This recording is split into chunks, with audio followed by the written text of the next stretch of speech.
Hello everybody, how are you? It's Mike Andrew, once again providing a short video with practical insights as it applies to business and leadership.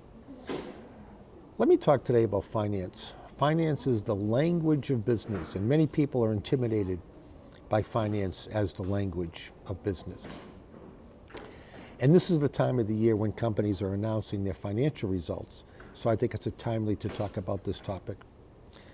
So let me start out by saying when companies announce their financials, the marketplace, the investors, have to have faith and confidence and trust that the numbers are accurate and truthful.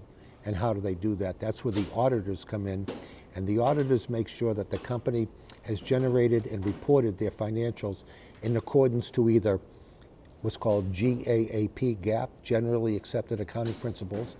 That's what's used in the United States, for example, or IFRS, International Financial Reporting Standards, that they use in other parts of the world, like here in the Middle East. So the auditors look at the numbers, how they were generated, and they write a statement that tells everybody that's reading the annual report that we reviewed the numbers, they're accurate, and they have our approval. Very important. So there's two types of financial statements I want to talk to you about. One is the P&L, or the profit and loss, also referred to as the income statement, and the other is the balance sheet. The P&L, the profit and loss, answers this fundamental question: how did we do? How well did we do? Did we do better than expected? Better than our KPIs and budget? Did we do better than our competitors? Are we performing better than the industry benchmarks? Very importantly, how did we do compared to last year? Did we do better than last year?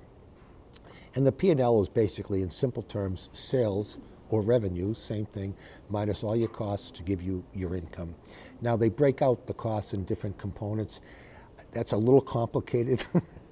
I don't want to confuse everybody, but basically, the P&L answers how did we do. I will say one of the more important financial metrics or profitability metrics you may have heard is EBITDA, EBITDA, earnings before interest, taxes, depreciation, and amortization. The reason why that's such an important profitability metric, because to me it's the true profitability. It factors in all of your sales, all of your expenses, but it doesn't factor in interest that you've earned. It doesn't factor in interest that you paid out. It doesn't factor in taxes that you paid, or zakat here in the Middle East.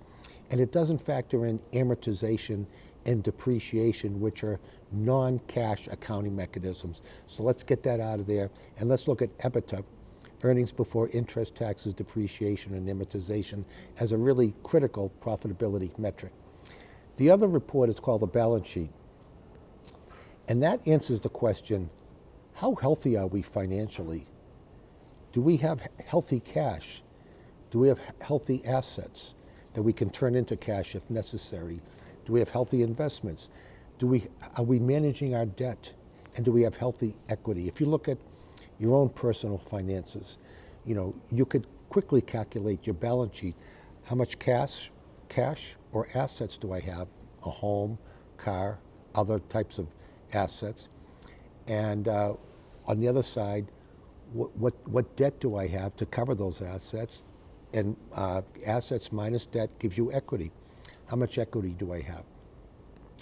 And equity is measured in book value, they call it, because can you imagine if companies had the discretion to calculate their assets in terms of market value? They calculated all their property and equipment and plant in terms of market value. It would be crazy. So it's all calculated in what's called book value. So those are the things I just wanted to mention today with the financial performance and reporting coming out at this time of the year. The P&L, profit and loss, or the income statement, how well did we do? Especially, did we do better than last year, and are we doing better compared to our competitors and industry benchmarks? And the balance sheet, how healthy are we financially in terms of cash position, what's called working capital, making sure that we have enough money to maintain the business on an ongoing basis, and making sure that we're managing our debt properly, and making sure that we have healthy equity. I hope that helps. I can get into a lot more detail, but I'm trying to keep it at a very high level. Thank you very much for listening, and we'll see you next time.